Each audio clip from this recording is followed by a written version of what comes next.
ਵਾਹਿਗੁਰੂ ਜੀ ਕਾ ਖਾਲਸਾ ਸ੍ਰੀ ਵਾਹਿਗੁਰੂ ਜੀ ਕੀ ਫਤਿਹ। ਅੰਮ੍ਰਿਤ ਵੇਲੇ ਦਾ ਜਾਗਣ ਜੇ ਕੋ ਜਾਗੇ ਨਿਤ, ਇੱਕ ਬੜੀਂਦੀ ਆਰਜਾ ਦੂਜਾ ਸਾਹਿਬ ਆਵੇ ਚਿੱਤ। ਇਹ ਅੰਮ੍ਰਿਤ ਵੇਲੇ ਦਾ ਫਲ ਹੈ। ਹੁਣ ਅਸੀਂ ਅੱਜ ਇਤਨੇ ਨਿਰਦਈ ਕਿਉਂ ਹੋ ਗਏ? ਸਾਡੇ ਅੰਦਰ ਇੰਨੀ ਭੁੱਖ ਕਿਉਂ ਵੱਧ ਗਈ? ਤ੍ਰਿਸ਼ਨਾ ਕਿਉਂ ਵੱਧ ਗਈ? ਸਾਡੇ ਅੰਦਰੋਂ ਇਨਸਾਨੀਅਤ ਕਿਉਂ ਮਿਟ ਗਈ? ਇਸ ਦੇ ਪ੍ਰਤੀ ਅੱਜ ਆਪਾਂ ਥੋੜਾ ਜਿਹਾ ਖਿਆਲ ਕਰਨਾ, ਵਿਚਾਰ ਕਰਨੀ। ਜਿੰਨੇ ਵੀ ਗੁਰਮੁਖ ਪਿਆਰੇ ਦਾਸ ਨੂੰ ਸੁਣਦੇ ਨੇ, ਜਿੰਨਾ ਕੁ ਤੁਹਾਡੀ ਸਮਝ ਦੇ ਵਿੱਚ ਆਉਂਦਾ ਹੈ, ਇਹ ਤੇ ਅਮਲ ਕਰਨਾ ਜ਼ਰੂਰ ਸਮਝਿਓ। ਕਿਉਂਕਿ ਪਹਿਲੀ ਗੱਲ ਤੇ ਐਸੀਆਂ ਗੱਲਾਂ ਕੋਈ ਸੁਣਦਾ ਨਹੀਂ। ਬੜਾ ਇਹ ਸੰਸਾਰ ਦੇ ਵਿੱਚ ਕੂੜ ਵੱਧ ਗਿਆ, ਕੂੜ ਦਾ ਰਸ ਲੱਗ ਗਿਆ। ਸੱਚ ਨੂੰ ਕੋਈ ਸੁਣਨਾ ਨਹੀਂ ਚਾਹੁੰਦਾ। ਜਦੋਂ ਵੀ ਕੋਈ ਵਿਚਾਰਾਂ ਕਰਦਾ ਹੈ ਗੁਰਮਤਿ ਦੀਆਂ, ਕਿਸੇ ਗੱਲ ਦੀਆਂ, ਧਾਰਮਿਕ ਵਿਚਾਰਾਂ ਕਰਦਾ ਹੈ, ਤਾਂ ਉਸ ਨੂੰ ਧਾਰਮਿਕ ਬੰਦੇ ਹੀ ਸੁਣਦੇ ਨੇ, ਆਮ ਇਨਸਾਨ ਨਹੀਂ ਸੁਣਦਾ। ਜਦੋਂ ਦੁੱਖ ਆਉਂਦਾ ਹੈ ਉਦੋਂ ਧਰਮੀ ਲੋਕ ਚੰਗੇ ਲੱਗਦੇ ਨੇ, ਜਦੋਂ ਸੰਕਟ ਸਿਰ ਤੇ ਆਉਂਦਾ। ਅੱਜ ਦਾਸ ਕਿਸਾਨ ਹੈ, ਮੈਂ ਕਿਸਾਨਾਂ ਦੇ ਪ੍ਰਤੀ ਦੱਸਾਂਗਾ ਕਿ ਜ਼ਿਮੀਂਦਾਰਾ ਕਿੱਥੋਂ ਗਲਤ ਹੋਇਆ ਹੈ ਔਰ ਸਾਡੇ ਅੰਦਰੋਂ ਇਨਸਾਨੀਅਤ ਕਿਉਂ ਮਿਟੀ। ਪਹਿਲਾ ਕਾਰਨ ਤੇ ਇਹੀ ਹੈ ਕਿ ਅਸੀਂ ਲਾਲਚ ਵਸ ਹੋ ਗਏ। ਕਿਉਂ ਹੋ ਗਏ ਆ? ਕਿਉਂਕਿ ਜਿਨ੍ਹਾਂ ਨੂੰ ਅਸੀਂ ਸੁਣਦੇ ਹਾਂ, ਜਿਨ੍ਹਾਂ ਨੂੰ ਅਸੀਂ ਨਿਤਾਂ ਪ੍ਰਤੀ ਸੁਣਦੇ ਹਾਂ, ਜਿਨ੍ਹਾਂ ਦੀ ਨਿਤਾਂ ਪ੍ਰਤੀ ਅਸੀਂ ਗੱਲ ਕਰਦੇ ਹਾਂ, ਉਹਨਾਂ ਲੋਕਾਂ ਨੇ ਸਾਨੂੰ ਆਪਣੇ ਵੱਸ ਵਿੱਚ ਕੀਤਾ ਹੈ ਅਤੇ ਸਾਨੂੰ ਗੁੰਮਰਾਹ ਕੀਤਾ ਹੈ। ਸਾਨੂੰ ਸਾਡੇ ਧਰਮ ਨਾਲੋਂ, ਸਾਡੇ ਸੰਸਕਾਰਾਂ ਨਾਲੋਂ, ਸਾਡੇ ਗੁਰੂ ਨਾਲ ਤੋੜਿਆ ਹੈ। ਅੱਜ ਗੁਰਸਿੱਖ ਰਹਿਤ ਮਰਿਆਦਾ ਦੀ ਜੇ ਗੱਲ ਕਰੀਏ ਤੇ ਗੁਰਮੁਖੋ, ਜਿਤਨੀਆਂ ਵੀ ਸਿੱਖ ਰਹਿਤ ਮਰਿਆਦਾ ਅੱਜ ਚੱਲੀਆਂ ਨੇ, ਇੱਕ ਵੀ ਧਰਮ ਦੇ ਪ੍ਰਤੀ, ਗੁਰੂ ਦੀ ਰਹਿਤ ਮਰਿਆਦਾ ਦੇ ਪ੍ਰਤੀ ਇੱਕ ਵੀ ਸਹੀ ਨਹੀਂ। ਗੁਰਮੁਖੋ, ਸਿੱਖੀ ਦਾ ਜਿਹੜਾ ਰਾਹ ਹੈ ਨਾ, ਉਹ ਰਾਹ ਹੀ ਸੱਚਾ ਤੇ ਸੁੱਚਾ ਹੈ। ਤੇ ਜਿੱਥੇ ਸੱਚ ਤੇ ਸੁੱਚ ਨਹੀਂ, ਉਹ ਰਾਹ ਹੀ ਨਹੀਂ ਹੋ ਸਕਦਾ। ਜਿੱਥੇ ਲਾਲਚ ਹੈ, ਤ੍ਰਿਸ਼ਨਾ ਹੈ, ਭੁੱਖ ਹੈ, ਉੱਥੇ ਸਿੱਖੀ ਦਾ ਮਾਰਗ ਹੈ ਹੀ ਨਹੀਂ। ਅੱਜ ਪੰਜੇ ਤਖ਼ਤਾਂ ਦੇ ਉੱਤੇ ਕੀ ਰਹਿਤ ਮਰਿਆਦਾ ਹੈ, ਤੁਸੀਂ ਆਪ ਵੇਖ ਲਓ। ਕਿਹੜੇ ਲੋਕ ਨੇ ਜਿਹੜੇ ਉਹ ਰਹਿਤ ਮਰਿਆਦਾ ਚਲਾ ਰਹੇ ਨੇ। ਅਸੀਂ ਉੱਧਰ ਵੱਲ ਧਿਆਨ ਨਾ ਦਈਏ ਚੰਗਾ ਹੈ। ਸਾਡਾ ਧਿਆਨ ਸਾਡੇ ਕਰਮ ਵਿੱਚ, ਸਾਡੇ ਪਰਿਵਾਰ ਵਿੱਚ, ਸਾਡੇ ਧਰਮ ਵਿੱਚ ਹੋਵੇ ਚੰਗਾ ਹੈ। ਅਸੀਂ ਕਿਸੇ ਨੂੰ ਨਹੀਂ ਸੁਣਨਾ, ਅਸੀਂ ਉਹ ਸੁਣਨਾ ਜਿਹੜਾ ਸੱਚ ਹੈ, ਅਸਲ ਸੱਚ ਹੈ। ਔਰ ਜੋ ਦਾਸ ਕਹਿੰਦਾ ਹੈ ਨਾ, ਦਾਸ ਉਹ ਕਰਕੇ ਵਿਖਾਵੇ। ਜਿਹੜੀ ਗੱਲ ਗੁਰੂ ਦਾ ਪਿਆਰਾ ਕਹਿੰਦਾ ਹੋਵੇ ਨਾ, ਕਿਉਂਕਿ ਉਹਦੀ ਕਹਿਣੀ ਤੇ ਕਰਨੀ ਇੱਕ ਹੁੰਦੀ ਹੈ। ਗੁਰੂ ਦੇ ਪਿਆਰਿਆਂ ਦੀ ਜਿਹੜੀ ਕਥਨੀ, ਸੋਚਣਾ ਤੇ ਫਿਰ ਬੋਲਣਾ ਤੇ ਫਿਰ ਕਰਨਾ, ਇਹ ਇੱਕ ਹੁੰਦਾ ਹੈ। ਜੋ ਸੋਚਦੇ ਨੇ ਉਹੀ ਬੋਲਦੇ ਨੇ, ਤੇ ਜੋ ਬੋਲਦੇ ਨੇ ਉਹੀ ਉਹ ਕਰਦੇ ਨੇ। ਇਹ ਗੁਰਸਿੱਖ ਦੀ ਅਸਲ ਨਿਸ਼ਾਨੀ ਹੈ। ਤੇ ਗੁਰਮੁਖੋ, ਬਹੁਤਾ ਉਹ ਬੋਲਦੇ ਨਹੀਂ, ਕਿਉਂਕਿ ਬਹੁਤਾ ਬੋਲਣਾ ਵੀ ਚੱਖਣ ਹੁੰਦਾ ਹੈ। ਕਿਉਂਕਿ ਗੁਰੂ ਦੀ ਮੱਤ ਨੂੰ ਸੁਣਨ ਵਾਲਾ ਕੋਈ ਇੱਕ ਅੱਧਾ ਹੀ ਹੈ, ਬਹੁਤੇ ਨਹੀਂ। ਇਸੇ ਕਰਕੇ ਦਾਸ ਨੂੰ ਵੀ ਸੁਣਨ ਵਾਲਾ ਕੋਈ ਵਿਰਲਾ ਹੀ ਹੋਵੇਗਾ। ਸਾਰੇ ਨਹੀਂ ਸੁਣ ਸਕਦੇ, ਕਿਉਂਕਿ ਸਾਰਿਆਂ ਨੂੰ ਉਹ ਰਸ ਆਉਂਦਾ ਹੀ ਨਹੀਂ। ਜੇ ਰਸ ਹੋਵੇਗਾ ਨਾਮ ਦਾ, ਗੁਰੂ ਦੀ ਬਾਣੀ ਦਾ, ਗੁਰੂ ਨਾਲ ਪ੍ਰੇਮ ਹੋਵੇਗਾ, ਫਿਰ ਤੇ ਦਾਸ ਦੀਆਂ ਗੱਲਾਂ ਚੰਗੀਆਂ ਲੱਗਣਗੀਆਂ। ਹੁਣ ਰਸ ਕੂੜ ਦਾ ਲੱਗਿਆ ਤੇ ਫਿਰ ਕੂੜ ਚੰਗਾ ਲੱਗਦਾ ਹੈ। ਸੋਝੀ ਨਹੀਂ ਜਗਤ ਦੀ।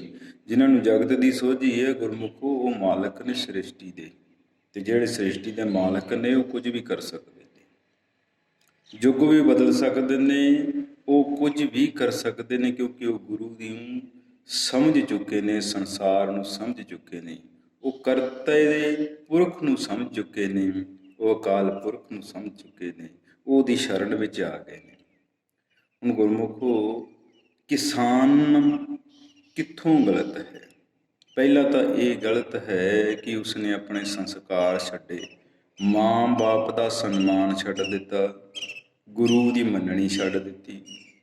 ਫਿਰ ਲਾਲਚ ਵਸ ਹੋ ਗਿਆ ਇਹਨਾਂ ਏਜੰਸੀਆਂ ਦੇ, ਆਪਣੇ ਬੱਚਿਆਂ ਨੂੰ ਸੱਚ ਪੜ੍ਹਾਉਣ ਦੀ ਬਜਾਏ ਨੌਕਰੀਆਂ ਪੜ੍ਹਾ ਰਿਹਾ ਹੈ ਵੀ ਨੌਕਰੀ ਲੱਗੂ। ਨੌਕਰ ਲੱਗਣਾ ਗੁਲਾਮੀਆਂ ਕਰਨੀਆਂ ਨੇ। ਫਿਰ ਸਾਡਾ ਜਿਹੜਾ ਕਿਸਾਨੀ ਦਾ ਜਿਹੜਾ ਮੁੱਦਾ ਸੀ ਉਹ ਸੀਗਾ ਦਇਆਵਾਨ ਦਾ। ਖੇਤਾਂ ਦੇ ਵਿੱਚ ਸਾਡੇ ਫਸਲਾਂ ਹੁੰਦੀਆਂ ਨੇ, ਕੋਈ ਗਰੀਬ ਗੁਰਬਾ ਖੇਤ ਵਿੱਚ ਆਉਂਦਾ ਹੈ, ਦਾਣੇ ਇਕੱਠੇ ਕਰਦਾ ਜਦੋਂ ਪਿੜਾਂ ਦਾ ਕੰਮ ਚੱਲਦਾ ਹੈ, ਕੋਈ ਸਰੋਂ ਦਾ ਪਿੜ ਇਕੱਠਾ ਕਰ ਲੈਂਦਾ, ਕੋਈ ਕਣਕ ਦਾ ਪਿੜ ਇਕੱਠਾ ਕਰ ਲੈ। ਅੱਗੇ ਮੰਡਲੀਆਂ ਲੱਗਦੀਆਂ ਸੀ ਗੁਰਮੁਖੋ, ਹੁਣ ਤੇ ਮਸ਼ੀਨਾਂ ਆ ਗਈਆਂ, ਇੰਨੇ ਦਾਣੇ ਬਰਬਾਦ ਹੁੰਦੇ ਨੇ ਖੇਤਾਂ 'ਚ। ਜੇ ਕੋਈ ਟਾਂਗ ਦੋ ਟਾਂਗ ਚੁੱਕ ਵੀ ਲਵੇ ਤੇ ਅੱਜ ਕੋਈ ਜ਼ਿਮੀਂਦਾਰ ਹੈ ਗੁਰਮੁਖੋ, ਉਹਨੂੰ ਕੁੱਟਣ ਤੱਕ ਜਾਂਦੇ ਨੇ। ਕਿਉਂ? ਕਿਉਂਕਿ ਲਾਲਚ ਵਸ ਹੋ ਗਏ। ਦਇਆਵਾਨ ਮਾਲਕ ਸੀ ਦੁਨੀਆ ਦਾ, ਅੱਜ ਕਿਸ ਚੀਜ਼ ਨੇ ਫੜ ਲਿਆ? ਕਦੇ ਚੇਤਾ ਕੀਤਾ? ਇਹ ਗੱਲਾਂ ਤੁਹਾਨੂੰ ਕਿਸੇ ਨੇ ਨਹੀਂ ਦੱਸਣੀਆਂ, ਇਹ ਗੁਰੂ ਨਾਨਕ ਤੁਹਾਨੂੰ ਦੱਸ ਕੇ ਗਿਆ ਸੀ ਤੇ ਤੁਸੀਂ ਅਮਲ ਨਹੀਂ ਕੀਤਾ। ਲਾਲਚ ਵਸ ਹੋ ਜਾਓਗੇ, ਖਤਮ ਹੋ ਜਾਓਗੇ, ਬਰਬਾਦ ਹੋ ਜਾਓਗੇ। ਔਰ ਇੱਕ ਕਾਰਨ ਇਹ ਸੀ, ਇੱਥੋਂ ਤੱਕ ਤੁਹਾਡੀ ਤ੍ਰਿਸ਼ਨਾ ਵੱਧ ਗਈ ਗੁਰਮੁਖੋ, ਤੁਸੀਂ ਬਰਾਨੀ ਬਾਣ ਆ ਜਿਹੜੇ ਤੁਹਾਡੇ ਉਹ ਵੀ ਗਮਾ ਲਏ, ਬਰਾਨੀ ਫਸਲਾਂ ਗਮਾ ਲਈਆਂ। ਸਿਸਟਮ ਨੇ ਤੁਹਾਨੂੰ ਐਸਾ ਲਾਲਚ ਦਿੱਤਾ, ਐਸਾ ਆਪਣੇ ਵਿੱਚ ਬੰਨ੍ਹਿਆ। ਅੱਜ ਕੋਈ ਪੰਜਾਬ ਦੀ ਧਰਤੀ 'ਤੇ ਐਸਾ ਇਨਸਾਨ ਨਹੀਂ ਜਿਹੜਾ ਸਿਸਟਮ ਦਾ ਗੁਲਾਮ ਨਾ ਹੋਵੇ। ਸਾਰੇ ਗੁਲਾਮ ਔਰ ਸਿਸਟਮ ਦੇ ਵਿੱਚ ਬੰਨ੍ਹੇ ਹੋਏ, ਕਿਉਂਕਿ ਇਹ ਵੀ ਇਨਸਾਨ ਨੇ। ਇਹਨਾਂ ਨੂੰ ਤੁਸੀਂ ਇਹ ਨਾ ਸਮਝੋ ਕਿ ਖੁਦਾ ਹੈ, ਨਹੀਂ, ਖੁਦਾ ਤੁਹਾਡੇ ਅੰਦਰ ਹੈ। ਸੱਚ ਜਿਹਦੇ ਕੋਲ ਹੈ ਉਹ ਨਿਰੰਕਾਰ ਦਾ ਭਗਤ ਹੈ, ਜਿਹਨੇ ਸੱਚ ਨੂੰ ਚਲਾਇਆ। ਸੱਚ ਪੂਰਾ ਹੋਣਾ ਚਾਹੀਦਾ, ਪੂਰਾ ਸੱਚ ਕਿਸੇ ਕੋਲ ਨਹੀਂ ਹੈਗਾ। ਪੂਰਾ ਸੱਚ ਜਿਹਦੇ ਕੋਲ ਆ ਗਿਆ ਉਹ ਹੋਊਗਾ ਨਿਰਵੈਰ ਨਿਰਭਉ, ਉਹ ਅਕਾਲ ਦੀ ਮੂਰਤ ਹੋ ਜੂ, ਭਾਵ ਕਿ ਸਮੇਂ ਦੇ ਵਿੱਚ ਸਮਾ ਜੂ। ਇਹ ਜਾਣਨਾ ਹੈ। ਹੁਣ ਗੁਰਮੁਖੋ, ਕਿਸਾਨ ਨੇ ਬਰਾਨੀ ਬਾਣ ਵੀ ਕਰਾ ਲਏ, ਇੱਕ ਮਰਲਾ ਵੀ ਆਪਣੀ ਪੈਲੀ ਦੇ ਵਿੱਚੋਂ ਉਹ ਬਿਨਾਂ ਬੀਜਣ ਤੋਂ ਨਹੀਂ ਛੱਡਦਾ। ਕਦੇ ਛੱਡਿਆ? ਅੱਗੇ ਗੁਰਮੁਖੋ, ਅਵਾਰਾ ਪਸ਼ੂਆਂ ਨੂੰ ਚਰਾਂਦ ਮਿਲ ਜਾਂਦੀ ਸੀ, ਬਰਾਨੀ ਬਾਣ ਮਿਲ ਜਾਂਦੇ ਸੀ, ਉਹ ਪੈਲੀਆਂ 'ਚ ਨੁਕਸਾਨ ਨਹੀਂ ਸੀ ਕਰਦੇ। ਹੁਣ ਪਸ਼ੂ ਇੰਨੇ ਵਧੇ ਕਿਉਂ? ਅਵਾਰਾ ਪਸ਼ੂ ਕਿਉਂ ਵਧੇ? ਤੁਸੀਂ ਪਸ਼ੂ ਪਾਲਣ ਵਾਲੇ, ਤੁਸੀਂ ਗੁਰਮੁਖੋ ਲਾਲਚ ਵਸ ਆ ਕੇ ਪਹਿਲੇ ਤੇ ਅੱਜ ਜੇ ਹਾਲਾਤ ਵੇਖੀਏ ਨਾ ਤਾਂ ਗੁਰਮੁਖੋ, ਜਿਹੜੀ ਅਮਰੀਕਨ ਪਸ਼ੂ ਨੇ ਇਹ ਤੁਸੀਂ ਘਰ ਵਿੱਚ ਬੰਨ੍ਹਦੇ ਨੇ। ਜੇ ਵੱਛਾ ਪੈਦਾ ਹੋਇਆ, ਵੱਛੀ ਹੁੰਦੀ ਤੇ ਗੁਰਮੁਖੋ ਸਾਂਭ ਲੈਂਦੇ, ਤੇ ਵੱਛਾ ਪੈਦਾ ਹੋਏ ਤੇ ਛੱਡ ਦਿੰਦੇ। ਘਰ ਦੇ ਵਿੱਚ ਜੰਮਿਆ ਪਲਿਆ, ਘਰ ਦੇ ਵਿੱਚ ਹੀ ਪੈਦਾ ਹੋਇਆ, ਦਰ ਦੀਆਂ ਠੋਕਰਾਂ ਕਰਨ ਵਾਸਤੇ ਤੁਸੀਂ ਉਹਨੂੰ ਛੱਡ ਦਿੱਤਾ। ਬੱਚਾ ਛੱਡਦੇ ਹੋ ਨਾ, ਪਹਿਲਾਂ ਉਸਨੂੰ ਦੁੱਧ ਕੱਟ ਦਿੱਤਾ ਜਾਂਦਾ। ਐਸੇ ਹਾਲਾਤ ਜ਼ਿਮੀਂਦਾਰਾਂ ਨੇ ਪੈਦਾ ਕੀਤੇ। ਫਿਰ ਕਹਿੰਦੇ ਕਿ ਸਾਨੂੰ ਸੁੱਖ ਮਿਲੇ। ਸੁੱਖ ਕਿੱਥੋਂ ਮਿਲੂਗਾ? ਸੁੱਖ ਤੇ ਤਾਂ ਮਿਲਦਾ ਜੇ ਹਿਰਦਾ ਨਿਰਮਲ ਹੋਵੇ। ਹੋਰ ਸੁੱਖ ਤਾਂ ਮਿਲਦਾ ਜੇ ਹਿਰਦੇ 'ਚ ਦਇਆ ਹੋਵੇ। ਸ਼ੈਤਾਨੀਆਂ ਨਾਲ ਮਾਇਆ ਇਕੱਠੀ ਕਰਨੀ, ਮਾਇਆ ਵਸ ਹੋ ਕੇ ਜੀਵਨ ਬਰਬਾਦ ਕਰਨਾ, ਇਹ ਜੀਵਨ ਦਾ ਅੰਤ ਹੈ। ਇੱਥੇ ਸੁੱਖ ਨਹੀਂ ਪ੍ਰਾਪਤ ਹੁੰਦੇ। ਇਹ ਕਾਰਨਾਂ ਕਰਕੇ ਅੱਜ ਸਾਰੇ ਦੁਖੀ ਨੇ। ਜੇ ਦਾਤਾ ਭੁੱਖਾ ਹੋ ਗਿਆ, ਭੁੱਖ ਵਸ ਹੋ ਗਿਆ, ਸੋਚਹੀਣੀ ਹੋ ਗਈ, ਤੇ ਫਿਰ ਗੁਰਮੁਖੋ ਦਾਨ ਕਿੱਥੇ ਦੇਵੇਗਾ? ਅੱਜ ਦਾਤਾ ਜਿਹੜਾ ਦਾਨੀ ਹੈ ਉਹ ਗੁਰਮੁਖੋ ਲਾਲਚੀ ਹੋ ਗਿਆ। ਜਿਹੜਾ ਸ੍ਰਿਸ਼ਟ ਦਾ ਮਾਲਕ ਹੈ ਉਹ ਬਗਾਨੀ ਸ਼ਹਿ ਦੇ ਵਸ ਹੋ ਗਿਆ। ਐਸੇ ਲੋਕਾਂ ਦੇ ਵਸ ਹੋ ਗਿਆ ਜਿਹੜਾ ਆਪਣਾ ਭੰਡਾਰ ਗਮਾ ਕੇ, ਆਪਣੀ ਸੋਚ ਸਮਝ ਗਮਾ ਕੇ ਗੁਲਾਮ ਹੋ ਗਿਆ, ਜਿਹੜਾ ਮਾਲਕ ਸੀ ਸ੍ਰਿਸ਼ਟੀ ਦਾ। ਗੁਰਮੁਖੋ ਰੋਟੀ, ਕੱਪੜਾ ਤੇ ਮਕਾਨ, ਤਿੰਨ ਜ਼ਰੂਰਤਾਂ ਨੇ। ਬਾਬੇ ਨਾਨਕ ਨੇ ਆਖਾਂ ਆਪਣੇ ਘਰ ਵਿੱਚ ਰਹੋ, ਸੁਖ ਸ਼ਾਂਤ ਨਾ ਰਹੋ। ਜੇ ਕਿਸੇ ਕੋਲੇ ਜਾਓਗੇ ਗੁਲਾਮ ਹੋ ਜਾਓਗੇ, ਆਪਣੇ ਘਰ ਵਿੱਚ ਆਜ਼ਾਦ, ਕਿਸੇ ਦੀ ਨਹੀਂ ਮੰਨਣੀ। ਅੱਜ ਤੁਸੀਂ ਸਿਸਟਮ ਦੀ ਮੰਨ ਲਈ, ਸਿਸਟਮ ਨੇ ਤੁਹਾਨੂੰ ਆਪਣੇ ਅੰਦਰ 'ਚ ਬੰਨ੍ਹ ਲਿਆ। ਭਗਤਾਂ ਤੋਂ ਬਿਨਾਂ ਤੁਹਾਡਾ ਇਸ ਸਿਸਟਮ ਵਾਲਾ ਜੰਜਾਲ ਕੋਈ ਤੋੜ ਨਹੀਂ ਸਕਦਾ, ਇਹ ਭਗਤ ਹੀ ਤੋੜ ਸਕਦਾ ਹੈ। ਪਰ ਭਗਤ ਤੋੜੇਗਾ ਤਾਂ ਜੇ ਹੁਕਮ ਨਿਰੰਕਾਰ ਦਾ ਹੋਵੇਗਾ। ਹੁਕਮ ਨਿਰੰਕਾਰ ਦਾ ਤਾਂ ਹੋਵੇਗਾ ਜੇ ਸਾਰਾ ਕਿਸਾਨ ਵਰਗ ਇਕੱਠਾ ਹੋ ਕੇ ਫਰਿਆਦ ਕਰੇਗਾ ਤਾਂ ਗੁਰਮੁਖੋ, ਕਿਉਂਕਿ ਸਾਧ ਸੰਗ ਮੇ ਵਸੈ ਨਿਰੰਕਾਰ। ਔਰ ਨਿਰੰਕਾਰ ਜਿਹੜਾ ਉਹਦਾ ਹੁਕਮ ਭਗਤ ਮੰਨਦੇ ਨੇ, ਔਰ ਭਗਤ ਜੋ ਕਰਦੇ ਨੇ ਉਹ ਗੁਰਮੁਖੋ ਤਿੰਨ ਲੋਕਾਂ ਵਿੱਚ ਪ੍ਰਵਾਨ ਹੁੰਦਾ ਹੈ। ਇਹ ਜੀਵਨ ਦੀਆਂ ਉਹ ਪਰਮ ਤਾਕਤਾਂ ਨੇ ਜਿਹੜੀਆਂ ਭਗਤਾਂ ਨੂੰ ਪ੍ਰਾਪਤ ਹੁੰਦੀਆਂ ਨੇ। ਸੰਸਾਰ ਵਿੱਚ ਸਭ ਕੁਝ ਹੈ, ਘਰ ਵਿੱਚ ਪਰਿਵਾਰ ਵਿੱਚ ਸੁੱਖ ਹੈ, ਪਰ ਸਮਝ ਤੋਂ ਬੇਸਮਝ ਹੋ ਕੇ ਅਸੀਂ ਆਪਣਾ ਸੁੱਖ ਗਵਾਇਆ ਹੈ। ਜਦ ਤੱਕ ਅਸੀਂ ਆਪਣਾ ਸੁੱਖ ਪ੍ਰਾਪਤ ਨਹੀਂ ਕਰ ਲੈਂਦੇ ਤਦ ਤੱਕ ਆਨੰਦ ਨਹੀਂ ਮਿਲੇਗਾ। ਇਹ ਜੀਵਨ ਦੇ ਪਰਮ ਸੁੱਖ ਸਨ। ਹੁਣ ਗੁਰਮੁਖੋ ਦਾਨੀ ਦਾਤਾ ਮੰਗਤਾ ਬਣ ਗਏ, ਏਜੰਸੀਆਂ ਨੇ ਬਣਾ ਦਿੱਤਾ, ਸਿਸਟਮ ਨੇ ਬਣਾ ਦਿੱਤਾ। ਸਿਸਟਮ ਦੇ ਵਿੱਚ ਅੱਜ ਹਰ ਕੋਈ ਫਸਿਆ ਹੋਇਆ। ਹੁਣ ਆਜ਼ਾਦ ਹੋਣਾ ਤੇ ਹੋਣਾ ਕਿਵੇਂ, ਇਸ 'ਤੇ ਚਾਨਣਾ ਪਾਓ। ਅੱਜ ਤੋਂ ਬਾਅਦ ਸਿਰਫ ਆਪਣੇ ਪਰਿਵਾਰ ਬਾਰੇ ਸੋਚੋ, ਆਪਣੇ ਰਿਸ਼ਤੇਦਾਰਾਂ ਬਾਰੇ ਸੋਚੋ, ਆਪਣਾ ਵਿਗੜਿਆ ਹੋਇਆ ਜਿਹੜਾ ਕਰਮ ਹੈ ਉਹਨੂੰ ਸੰਵਾਰਨ ਵਿੱਚ ਸੋਚੋ। ਕੱਲਾ ਕੱਲਾ ਇਨਸਾਨ ਆਪਣਾ। ਹੁਣ ਜੇ ਆਪ ਨੂੰ ਪ੍ਰਗਟ ਕੀਤਾ ਹੈ, ਆਪਣੇ ਆਪ ਵਿੱਚ ਸ਼ਾਮਿਲ ਹੋ ਜਾਓ। ਗੁਰਮੁਖੋ ਆਪਣੇ ਆਪ ਨਾਲ ਜੁੜਨਾ ਹੀ ਪਰਮਾਤਮਾ ਨਾਲ ਜੁੜਨਾ ਹੈ, ਆਪਣੇ ਪਰਿਵਾਰ ਨਾਲ ਜੁੜਨਾ ਹੀ ਆਪਣੇ ਸੁੱਖਾਂ ਨਾਲ ਜੁੜਨਾ ਹੈ। ਸੁੱਖ ਤੇ ਦੁੱਖ ਇਹ ਗੁਰਮੁਖ ਜੀਵਨ ਦੇ ਦੋ ਰੰਗ ਨੇ। ਇਹ ਪਰਿਵਾਰ ਵਿੱਚ ਰਹਿੰਦਿਆਂ ਹੀ ਹੰਡਾਉਣੇ ਪੈਂਦੇ ਨੇ। ਜੇ ਦੁੱਖ ਆਇਆ ਹੈ ਤੇ ਉਹਨੂੰ ਭਾਣਾ ਮੰਨ ਕੇ ਗੁਰਮੁਖ ਸਹੋ। ਜੇ ਦੁੱਖ ਆਉਂਦਾ ਹੈ ਨਾ ਤਾਂ ਉਹ ਬਹੁਤ ਵੱਡੇ ਸੁੱਖ ਦਾ ਸੰਕੇਤ ਲੈ ਕੇ ਆਉਂਦਾ ਹੁੰਦਾ। ਜੇ ਦੁੱਖ ਸਹਿ ਲਏਗਾ ਫਿਰ ਖੁਸ਼ੀ ਵੀ ਸਹਿ ਸਕਦਾ, ਖੁਸ਼ੀ ਬਰਦਾਸ਼ਤ ਕਰ ਸਕਦਾ। ਜੇ ਦੁੱਖ ਆਉਂਦਾ ਹੈ ਤੇ ਪਰਮਾਤਮਾ ਵੀ ਚੇਤੇ ਆਉਂਦਾ ਹੈ। ਜੇ ਪਰਮਾਤਮਾ ਨੂੰ ਚੇਤੇ ਕਰ ਲਏਗਾ ਫਿਰ ਸੁੱਖ ਵੀ ਮਿਲਦਾ। ਜਿੰਨੇ ਵੱਡੇ ਦੁੱਖ ਆਉਣਗੇ ਉਦੋਂ 2 ਗੁਣਾ ਵੱਡਾ ਸੁੱਖ ਵੀ ਪ੍ਰਾਪਤ ਹੋਵੇਗਾ। ਹਰ ਦੁੱਖ ਦੇ ਵਿੱਚ ਸੁੱਖ ਮਨਾਉਣਾ ਸਿੱਖੋ। ਜਿਸ ਤਰ੍ਹਾਂ ਦੁੱਖ ਮੈਂ ਸੁੱਖ ਮਨਾਈਏ ਤਾਂ ਦਰਗਾਹ ਵੈਸਨ ਪਾਈਏ। ਦਰਗਾਹ ਵਿੱਚ ਤਾਂ ਹੀ ਬੈਠਿਆ ਜਾਂਦਾ ਜੇ ਦੁੱਖਾਂ ਨੂੰ ਸੁੱਖ ਸਮਝ ਕੇ ਬੀਤੇਗੀ, ਬਤੀਤ ਹੋਣਗੇ। ਇਹ ਨਿਮਰਤਾ ਹੈ, ਲੜਨਾ ਨਹੀਂ ਕਿਸੇ ਨਾਲ। ਜੇ ਅਸੀਂ ਲੜਨਾ, ਵੈਰ ਆਪਣੇ ਮਨ ਵਿੱਚੋਂ ਕੱਢ ਲਿਆ, ਕਿਸੇ ਦੀ ਗੱਲ ਸੁਣ ਕੇ ਸਾਨੂੰ ਗੁੱਸਾ ਆਉਂਦੇ। ਹਰ ਇੱਕ ਇਨਸਾਨ ਹੈ ਨਾ ਜਿਹੜਾ ਗੁਰਮੁਖ ਉਹ ਨਿਰੰਕਾਰ ਦਾ ਬਣਾਇਆ ਹੈ, ਉਹਨੂੰ ਸਮਝ ਨਹੀਂ। ਜੇ ਸਮਝ ਆ ਗਈ ਤੇ ਫਿਰ ਲੜਦਾ ਨਹੀਂ, ਫਿਰ ਤਾਂ ਉਹ ਦਇਆਵਾਨ ਹੈ। ਜੇ ਸਮਝ ਕਮਾਈ ਹੈ, ਸਮਝ ਤਾਂ ਕਮਾਈ ਹੈ ਕਿਉਂਕਿ ਸਾਡਾ ਸੋਚਣਾ, ਦੇਖਣਾ, ਵਿਚਾਰਨਾ ਮਾੜਾ ਹੈ। ਜਿਸ ਦਿਨ ਅਸੀਂ ਆਪਣੀ ਸੋਚ ਨੂੰ, ਆਪਣੇ ਦੇਖਣੇ ਨੂੰ, ਆਪਣੀ ਵਿਚਾਰ ਨੂੰ ਸਹੀ ਕਰ ਲਿਆ, ਸਾਡਾ ਜੀਵਨ ਪਰਮ ਆਨੰਦ ਵਿੱਚ ਚਲਿਆ ਜਾਣਾ, ਸੁੱਖ ਹੀ ਸੁੱਖ ਪ੍ਰਾਪਤ ਹੋਣੇ। ਗਲਤ ਅਸੀਂ ਕੀਤਾ ਹੈ, ਜੇ ਸਹੀ ਕਰਨਾ ਤਾਂ ਫਿਰ ਵੀ ਸਾਨੂੰ ਹੀ ਕਰਨਾ ਪੈਣਾ ਹੈ।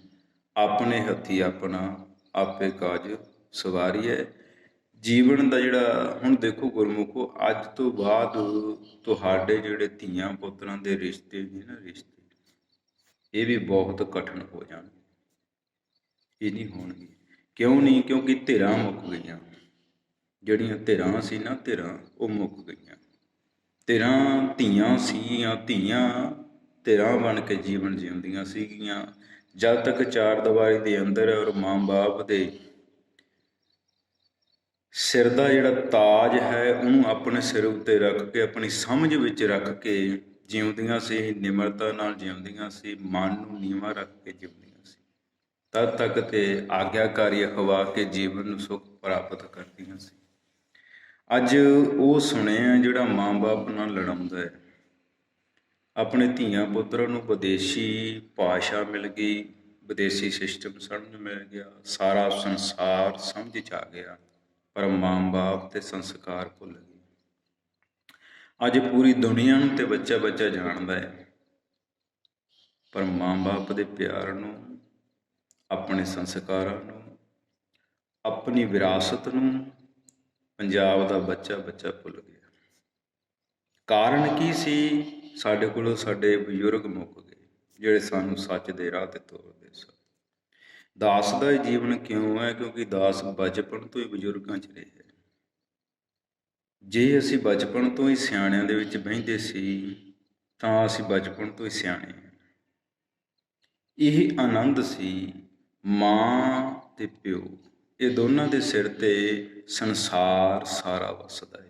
ਜੇ ਇੱਕ ਮਾਂ ਪਿਓ ਇੱਕ ਵੀ ਭਗਤ ਪੈਦਾ ਕਰ ਗਿਆ ਨਾ, ਤੇ ਸਾਰਾ ਸੰਸਾਰ, ਜਿਹੜਾ ਵੀ ਇਨਸਾਨ ਉਸ ਨੂੰ ਸੁਣੂਗਾ, ਉਹਦਾ ਜੀਵਨ ਵਿਕਾਸ ਵਿੱਚ ਚਲਿਆ ਜਾਊ, ਪਰਮ ਆਨੰਦ ਵਿੱਚ ਚਲਿਆ ਜਾਊ।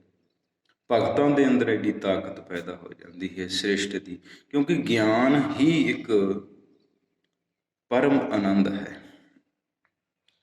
ਜਿਵੇਂ ਗੁਰਮੁਖ ਸਮੁੰਦਰ ਹੈ ਨਾ, ਇਸ ਤਰ੍ਹਾਂ ਜਿਹੜਾ ਭਗਤ ਹੈ ਉਹਦੇ ਹਿਰਦੇ ਦੇ ਵਿੱਚ ਗਿਆਨ ਦਾ ਸਮੁੰਦਰ ਪੈਦਾ ਹੋ ਜਾਂਦਾ, ਸ਼ਬਦ ਦਾ। ਉਹਦੀ ਦਿਵ ਦ੍ਰਿਸ਼ਟ ਹੋ ਜਾਂਦੀ ਹੈ, ਗਲਤ ਨੂੰ ਸਹੀ ਨੂੰ ਸਮਝਣ ਦਾ ਯੋਗ ਹੋ ਜਾਂਦਾ ਹੈ। ਆਉਣ ਵਾਲੇ ਇਨਸਾਨ ਨੂੰ ਸਮਝ ਜਾਂਦਾ ਕਿ ਇਸ ਦੇ ਚਿੱਤ ਵਿੱਚ ਕੀ ਹੈ, ਕੀ ਕਰਨ ਆਇਆ ਹੈ। ਕਿਉਂਕਿ ਗੁਰਮੁਖੋ ਇਨਸਾਨ ਦਾ ਹਾਉ ਭਾਉ, ਉਸ ਦੀ ਉੱਠਣੀ ਬੈਠਣੀ, ਉਸ ਦੀ ਤੱਕਣੀ, ਹਰ ਇੱਕ ਚੀਜ਼ ਇਨਸਾਨ ਦੀ ਉਸ ਦੇ ਕਰਮ ਨੂੰ, ਉਸ ਦੇ ਜੀਵਨ ਨੂੰ ਬਿਆਨ ਕਰਦੀ ਹੈ। ਬਸ ਪੜ੍ਹਨ ਵਾਲਾ ਚਾਹੀਦਾ ਹੈ। ਜੇ ਸਾਨੂੰ ਉਹ ਪੜ੍ਹਨਾ ਆ ਗਿਆ, ਉਹ ਬ੍ਰਹਮ ਸ਼ਕਤੀਆਂ ਸਾਡੇ ਕੋਲ ਪ੍ਰਾਪਤ ਹੋ ਗਈਆਂ, ਅਸੀਂ ਹਰ ਇੱਕ ਨੂੰ ਇੱਕ ਜੋੜ ਕੇ ਇਕੱਠੇ ਕਰ ਸਕਦੇ ਹਾਂ। ਭਾਵ ਕਿ ਅਸੀਂ ਗੁਰਮੁਖੋ ਟੁੱਟਿਆਂ ਨੂੰ ਜੋੜ ਸਕਦੇ ਹਾਂ, ਔਰ ਭਗਤਾਂ ਦਾ ਕੰਮ ਹੀ ਜੋੜਨਾ ਹੈ। ਇਹ ਪਰਮ ਆਨੰਦ ਪ੍ਰਾਪਤ ਹੁੰਦਾ ਉਦੋਂ ਆ ਜਦੋਂ ਅਸੀਂ ਆਪਣੇ ਹਿਰਦੇ ਦੇ ਵਿੱਚ ਉਤਰ ਜਾਈਏ। ਭਾਵ ਕਿ ਸੰਸਾਰ ਨੂੰ ਛੱਡ ਕੇ, ਵਿਸ਼ੇ ਵਿਕਾਰਾਂ ਨੂੰ ਛੱਡ ਕੇ, ਆਪਣੇ ਆਪ ਨੂੰ ਸਮਝ ਕੇ ਕਿ ਅਸੀਂ ਧਰਤੀ 'ਤੇ ਕਿਉਂ ਆਏ ਹਾਂ, ਕਿਸ ਲਈ ਆਏ ਹਾਂ, ਔਰ ਕੀ ਕਰਕੇ ਜਾਣਾ ਹੈ। ਅਸੀਂ ਇਸ ਚੇਤੇ ਨਾਲ ਆਪਣੇ ਆਪ ਨੂੰ ਵਿਚਾਰਨਾ ਹੈ, ਔਰ ਜਿਸ ਦਿਨ ਅਸੀਂ ਇਸ ਚੇਤੇ ਨਾਲ ਅਸੀਂ ਆਪਣੇ ਆਪ ਨੂੰ ਵਿਚਾਰ ਲਿਆ, ਸਾਨੂੰ ਸਮਝ ਲੱਗ ਜਾਣੀ ਹੈ ਕਿ ਸੰਸਾਰ ਕੂੜ ਹੈ। ਗੁਰਮੁਖੋ ਹਰ ਇੱਕ ਜਿਹੜਾ ਇਹ ਕਰਮ ਹੈ ਸੰਸਾਰ ਦਾ, ਇਹ ਇੱਕ ਕਾਰ ਹੈ, ਚਲਦੀ ਆਈ ਹੈ ਤੇ ਚਲਦੀ ਰਹਿਣੀ ਹੈ। ਇਸ ਦੇ ਵਿੱਚ ਖਪ ਜਾਣਾ ਮੂਰਖਤਾਈਆਂ ਨੇ, 84 ਦਾ ਚੱਕਰ ਹੈ। ਔਰ ਜੇ ਅਸੀਂ ਕਿਸੇ ਸੱਚ ਨੂੰ ਸਮਝਣਾ ਹੈ, ਇਹ ਗੱਲ ਨਹੀਂ ਹੈਗੀ ਕਿ ਗੁਰਮੁਖ ਮਸਤਕ ਦਾ ਲਿਖਿਆ ਹੋਏ ਸਭ ਭੋਗਦਾ, ਨਹੀਂ। ਸਾਡਾ ਕਰਮ ਸਾਡਾ ਜੀਵਨ ਹੈ। ਜੇ ਸਾਡਾ ਸੰਗ ਚੰਗੇ ਲੋਕਾਂ ਦੇ ਨਾਲ ਹੈ, ਚੰਗੀਆਂ ਵਿਚਾਰਾਂ ਦੇ ਨਾਲ ਹੈ, ਤੇ ਅਸੀਂ ਬਦਲ ਸਕਦੇ ਹਾਂ। ਇਹ ਨਹੀਂ ਹੈਗੇ ਕਿ ਮੱਥੇ ਦੀ ਤਕਦੀਰ ਬਦਲਦੀ ਨਹੀਂ। ਪਿਛਲੇ ਲਿਖੇ ਹੋਏ ਲੇਖ ਤੈਨੂੰ ਤਾਂ ਪ੍ਰਾਪਤ ਹੋਣਗੇ ਜੇ ਤੂੰ ਆਪਣਾ ਜੀਵਨ ਬਦਲਣਾ ਚਾਹੇਂਗਾ। ਉਹ ਤੇਰੇ ਤੇ ਆਪਣੇ ਆਪ ਦੇ ਵਿੱਚ ਸਮਾਏਗਾ, ਆਪਣੇ ਆਪ ਨੂੰ ਸਮਝੇਗਾ। ਭਾਵ ਕਿ ਆਪਣੇ ਆਪ ਨੂੰ ਆਪਣੇ ਵੱਸ ਵਿੱਚ ਰੱਖੇਗਾ ਤਾਂ ਤੇ ਜੀਵਨ ਦਾ ਸੁੱਖ ਪ੍ਰਾਪਤ ਹੋਵੇਗਾ। ਨਹੀਂ ਗੁਰਮੁਖੋ, ਦੁੱਖ ਭੋਗਣੇ ਹੈ ਸੰਸਾਰ ਨੇ, ਭੋਗਦਾ ਆਇਆ ਔਰ ਭੋਗਦਾ ਰਹੇਗਾ। ਜਿੰਨੇ ਕਿ ਸਮਝ ਵਿੱਚ ਸ਼ਬਦਾਂ ਦਾ ਜਿਹੜਾ ਇਹ ਭੰਡਾਰ ਹੈ, ਜਿਸ ਹਿਰਦੇ ਦੇ ਵਿੱਚ ਵਸੇਗਾ, ਉਹੀ ਪਰਮ ਆਨੰਦ ਪ੍ਰਾਪਤ ਕਰੇਗਾ। ਇਤਨੀ ਹਾਜ਼ਰੀ ਪ੍ਰਵਾਨ। ਵਾਹਿਗੁਰੂ ਜੀ ਕਾ ਖਾਲਸਾ, ਵਾਹਿਗੁਰੂ ਜੀ।